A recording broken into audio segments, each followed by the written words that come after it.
This video will demonstrate how to operate the machine for printing. To ensure everything goes smoothly during printing, please follow these steps.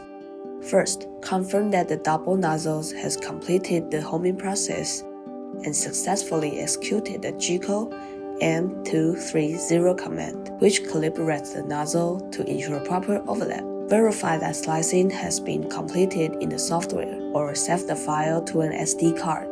Then, operate the extruder motor and observe the silicone flow.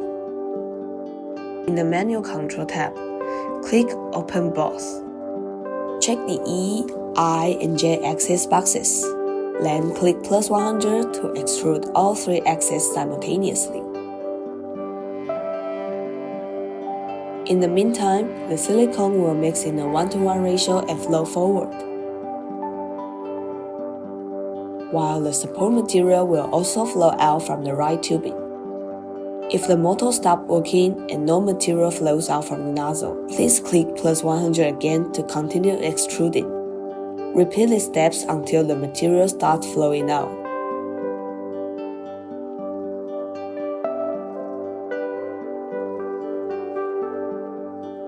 Wipe off the excess material, then adjust the initial flow rate according to the types of silicone and support material. Once the flow becomes stable, close the valve. Reminder, to fully understand how to set the initial flow rate, please refer to the tutorial video, Part A, Initial Flow Rate Setting. Finally, click Start Printing under the Preview tab, or save the G-code file to the SD card and use the panel to start printing.